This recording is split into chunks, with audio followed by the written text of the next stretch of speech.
লোকের বাড়ি কাজ করে খাই, আমার স্বামী হচ্ছে ভ্যান চালিয়ে খায়, আর আমার মাটির ঘর জল ঘরেই পরে আমার থাকতে হয় না। এই সংসার আমরা পাই না, এই 4 মাস 3 হয়ে গেলে একটা পয়সা পাইনি, সংসার আমার চলছে না, খেতে পাচ্ছি না আমরা এই পয়সা, জানো আমার দেয় নেই, সেই পরে সংসার চালাতে পারছি না, কষ্ট হচ্ছে, বাচ্চাকে মুখে কিছু দিতে পারছি না।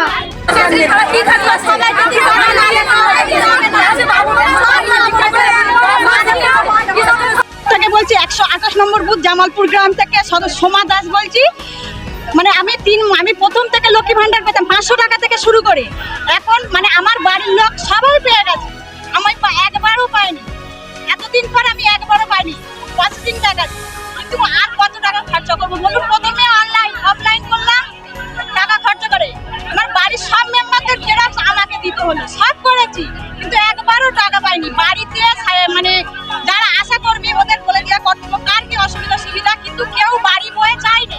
পঞ্চায়েত অফিসে এসেছি, নিশ্চিন্তপুর গ্রাম পঞ্চায়েত, কিন্তু তারাও আমার মানে ওনারাও বলছে যে ভিডিও দিতে, ভিডিও এসেছি, ওরা শুধু পেপারটা দেখলো, বললো আপনাদের 100%, কিন্তু আবার বলছে দরখাস্ত লিখুন, লিখে আপনারা ব্লাড বক্সে ফেলুন, কিন্তু আমরা আর কত করবো বলুন?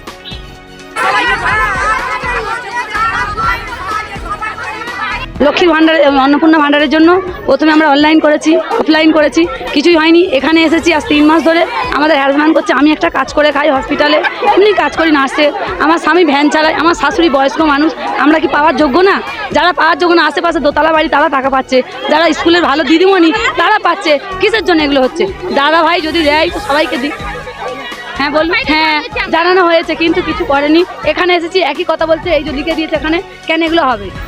হ্যাঁ কিসের জন্য এগুলো হচ্ছে? দিচ্ছে সবাইকে দিক, এই যে মা বোনেরা এত কষ্ট করে আজ বাচ্চাদের রেখে, আমরা চাইছি অন্নপূর্ণা ভান্ডার যদি দেয় তো সবাইকে দিক, আর না এলে বন্ধ করে দিক। আর একটাই রিকোয়েস্ট, বন্ধ করে দিয়ে যে ভাই বোনেরা কাজ চাকরির জন্য, আজ আমরা একটা কাজের জন্য হসপিটালে পড়ে আছি, নোংরা না ঘাটছি দুটো পয়সার জন্য, তাদের সবাইকে কাজের ব্যবস্থা করে দিক, টাকা দেওয়ার দরকার নেই।